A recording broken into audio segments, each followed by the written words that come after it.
another thing that you brought up on what you wanted to talk about, coaching hot seats entering into the new NFL season. We have 6 here on the list.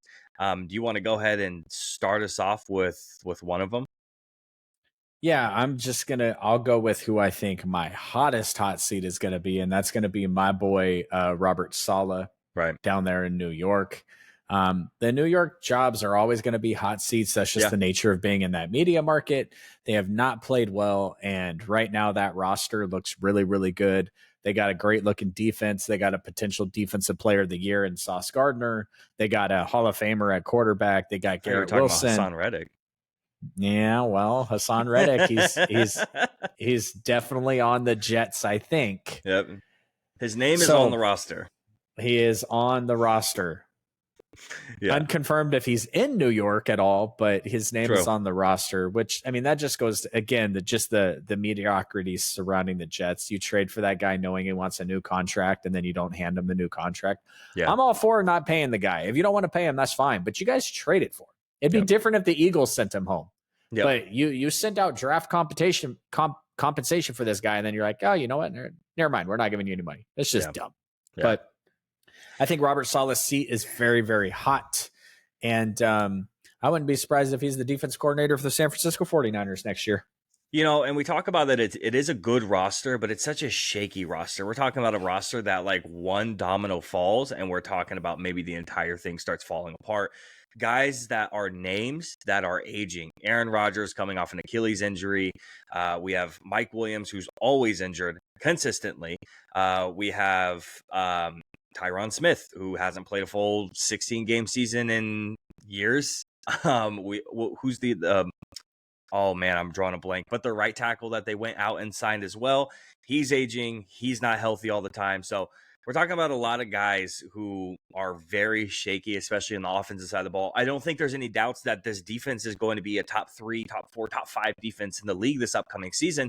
But this offense is the shakiest part. And when you have all these guys who are aging and injury prone on top of it, you're in a hot seat, and you're also playing with fire. You're walking a very tight rope, and one of those threads snap, and the rest of the thing can just fall right under you. So Robert Saleh could be in trouble if these aging stars do not stay healthy. You know, what's funny is you're talking about the right tackle that can't stay healthy, and my whole brain is just flashing Mekhi Becton. And I'm like, no, he is not on that team anymore. Get that out of my brain. So you know what's funny about Mekhi Becton is he actually just won the starting job at the guard spot for the Eagles over Tyler Steen. So just some tidbit news, a lot of position battles that we see, and usually offensive line isn't one of the exciting ones, but he did win a starting position at guard for the Eagles. So just throwing that out there. If I want to throw out go ahead. Okay, if I want to throw out this, the second name for the hot seat is one that, Dad just put in the chat, Sirianni.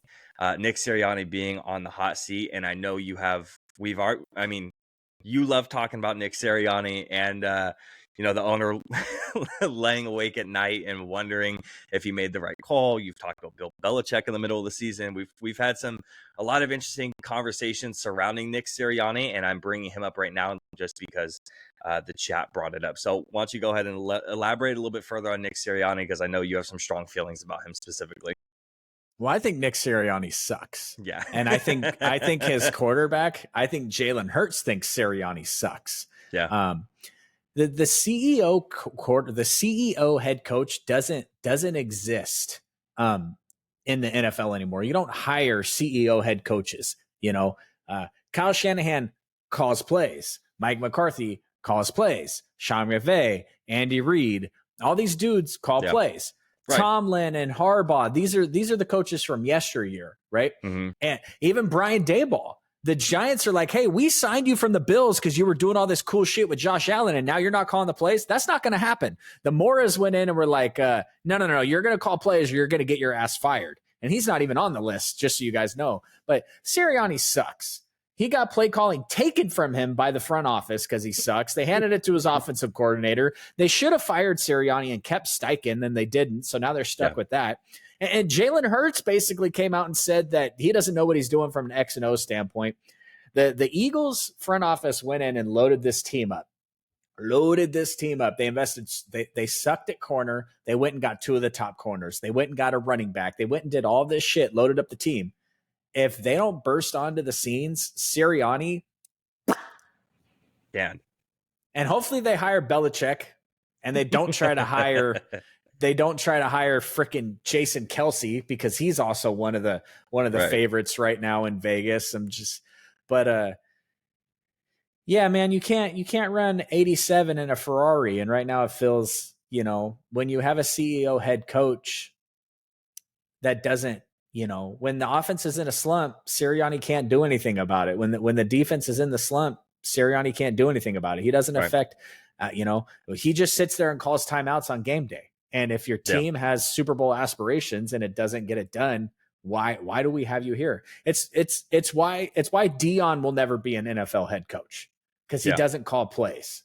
Right. So there's no, he stays in college where he's going to recruit, do his whole thing. Now, eventually Dion's going to find himself to a big program, I do believe, because, that's recruiting, but he's never going to be an NFL head coach. This pipe dream that everybody keeps talking about, how he's going to be the Cowboys coach next year and Shedeur is going to be the Cowboys quarterback, that shit ain't happening.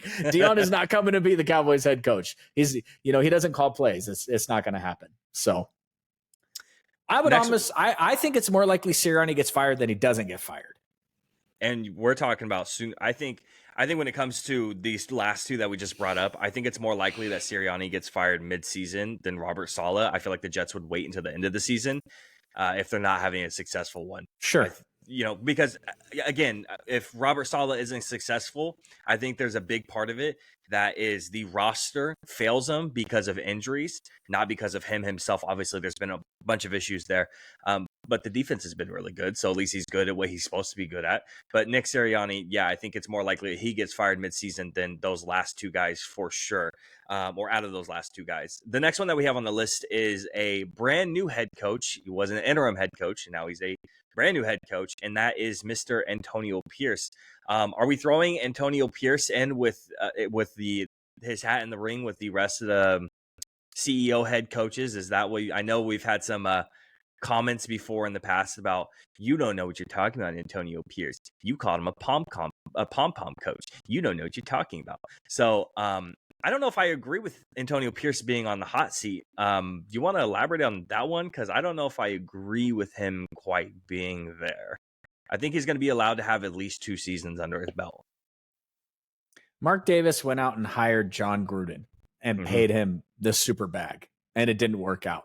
Right. Not Mark Davis's fault. Apparently John Gruden's a closet racist. Nothing you can do about it.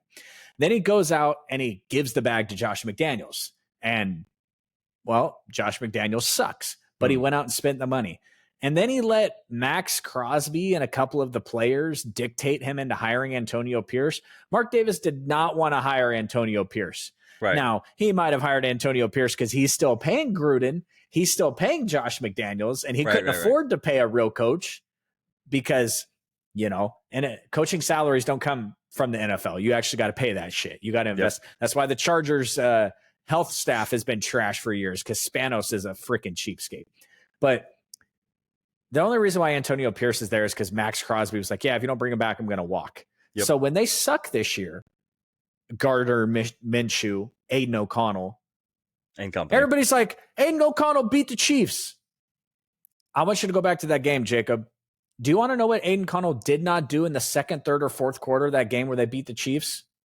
Throw a pass. He didn't complete a fucking pass. In the second, third, or fourth quarter, he did not complete a pass. And they're giving this dude credit for beating the Chiefs. Now, your guys, Patrick Mahomes played one of the worst games of his career, and you guys got lucky and won. Congratulations. That's your Super Bowl. I'm happy for you.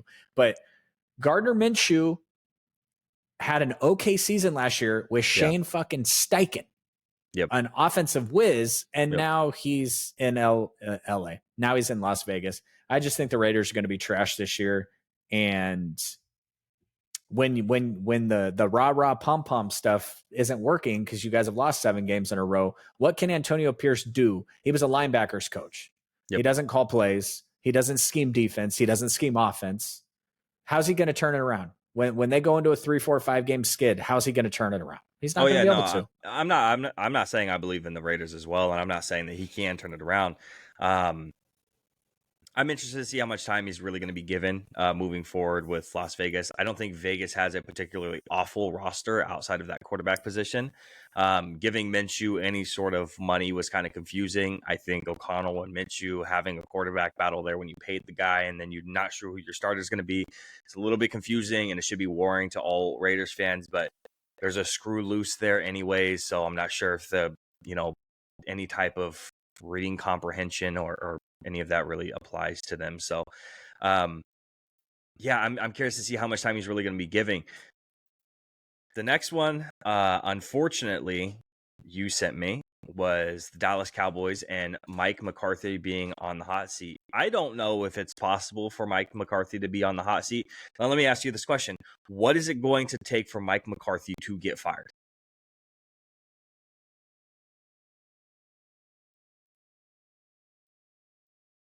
I think you would have to miss the playoffs Completely. And I don't think it's going to happen. And for the Cowboys roster as it currently constructed to miss the playoffs, you would have to have a lot of injuries. And then if you have a lot of injuries, I don't think McCarthy gets fired. Nope, not at all. But I'll put him on the list because Jerry Jones came out and said that he's turning the heat up on Mike McCarthy because he did so fucking much to improve your guys' roster this year. Like, if you guys get bounced in the first round of the playoffs this year, why is that a failure? You got bounced in the first round last year and the roster didn't get any better. Yep. So if the same thing happens this year that happens last year, you didn't improve the roster at all. I mean, Rico Dowdle is your number one back, right? You got the corpse of Dalvin Cook. You got the corpse of Zeke. And that's fine. You can win. You don't have to run the ball. Like, teams don't run the ball anymore. It's not that big of a deal. You got one of the best wide receivers on the planet. And Dak was the number one quarterback passing inside of the 5-yard line last year. So in terms of efficiency, how many passes he's taken. So it's not like we're really missing that big running back making it into the end zone right there within the 5. And I still think Dak is getting his contract. Like, I don't hope so, because I don't think this is Dak's last season. But so we're talking about 3 different reports, right? So yesterday I saw Dak, this is just today. I don't know my days because I swear days aren't 24 hours. Today's Thursday. The season starts today, baby. Yeah, I know. So report this morning is Dak is going to test free agency. That is the feeling around Dallas. And then second report I see is that Dak and the Dallas Cowboys are close on a contract. And then the third report is while we're recording the podcast is Dak and Dallas are not close to a deal at all. So we're getting 3 different reports at the moment. And I'm not sure what to believe. If you've listened to the podcast at all, you've listened to any of the clips, any of the long form videos, you know that I am a avid Dak supporter. I always will be. 2016, watching Dak get drafted, Zeke get drafted. I love Zeke. Before Zeke left, I was the biggest Zeke supporter, defender, and I still love Zeke for who Zeke is. I still love Dak, and I still think he's an incredible quarterback who's now in the upper echelon since getting second MVP voting. I hope that we make the decision to bring him back because, in my opinion, he deserves it. But with Mike McCarthy and the coaching situation, I'm not sure that with our roster, we're going to miss the playoffs. We're still going to be a top 5 defense in the league. We still have Dak and CD's resigned. Those 2 guys, it's going to be relied upon a lot with those 2 guys and the success of the offense. Just like it was last year. When those 2 guys aren't clicking, the entire team isn't clicking. What we need to see moving forward into this year is wins on the road. We're dominant home. 1 loss in the last 14 home games, I think is what I saw today, while we're like 8-9 on road games. So I need to see improvement on the road. We don't get that improvement, we're not going to win and be successful. So that's where I see us, but I don't see Mike McCarthy on the hot seat exactly. Moving on to our 5th one, we have the Saints. Dennis Allen and the Saints. NFC South. I have a question. Okay, go ahead. If you lose in the first round again, would you fire him?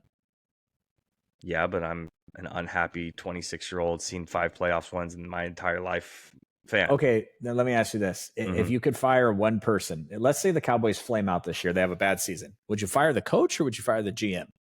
The GM. Because, I mean, ultimately, all these expectations come because he never shuts the fuck up, right? Absolutely. You want to know what Jed York has said this offseason about the 49ers? Diddly dick. Yeah, he ain't said nothing. You want to know why? Because we go to the playoffs every year and we win playoff games every year. The 49ers show up and they win 2 playoff games. Now, if they make the wild card, they lose in the NFC Championship game. If they win the division, they lose in the Super Bowl. That's just what we do. Even going back to 2010, 2011. And Jed York ran his mouth 10 years ago and ran Jim Harbaugh right out of town. Yep. Right. And then we had Tom Sula and Chip Kelly and all this other bullshit. Well, he learned this time. Now he shuts the hell up. But your boy goes out there, he talks about being all in and then does nothing to improve the roster. And now he's turning up the heat on Mike McCarthy. It doesn't make any sense to me when he pulls all the strings. You know, you got Dak with the largest cap hit in the NFL this year. All he had to do was sign him to an extension and it would have dropped dramatically. And if you guys look at your cap space, it's not even that bad. You're paying a guard way too much money, but that's fine. Yeah, you're like your seventh anyways. your 7th highest cap hit is fucking Trey Lance. Like, it's not like you're paying all this money to people this year, and you know. Yeah. A comment from the other resident Cowboys fan. It's funny how you and others talk shit about Dalvin, but his numbers across the board are better than Barkley. But you talk like he's any good. He's washed. Barkley hasn't been good in a couple of years. Just want to point this out. Saquon Barkley had 962 yards in a bottom 5 New York Giants offensive line and still had 280 receiving yards, so still 1,000 yards from scrimmage. And last year he had 1,312 yards, 10 touchdowns, and another 340 yards in receiving. So that commentator also told me that your guys' offense was going to be okay this year because you had Martavis Bryant on the practice squad. So that's fine. Yeah. Dalvin Cook hasn't been anything in years. So he couldn't even get off the practice squad on like 3 different teams last year. So yeah, that's the main concern is last year he bounces from the Jets to Baltimore and he can't keep a spot when Baltimore didn't have a legitimate starting running back. If you're signing guys a week before the season, if you're signing a guy a week before the season and you think he's going to make an impact on your team is not as good as you think it is.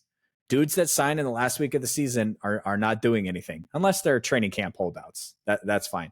But it looks like Dowdle's going to be your number 1. Zeke's going to be the number 2 in the short yardage situations. You know, is Dalvin Cook even going to be active the first? Like, is he even on the roster? Are they going to have to put him on the pup? You know, is he going to be dressing on Sunday? It's a great question. I think because you guys got more roster moves coming. You got more roster moves coming because CD's not even active. He's on the exempt list still. So somebody's getting cut to put him back on the roster. The 49ers got to cut somebody for Trent Williams still. So right. I mean, all right. Moving on to our 5th. We always do this when it comes to one of our teams. Let's go to our 5th hot seat. Dennis Allen and the New Orleans Saints. I feel like this one's pretty cut and dry, just considering how piss poor that team actually is. How much do you actually is going to be blamed on Dennis Allen himself, or how much should blame be taken for signing Derek Carr and then basically being handcuffed to him for like the next 2 seasons after this? Is he truly on the hot seat?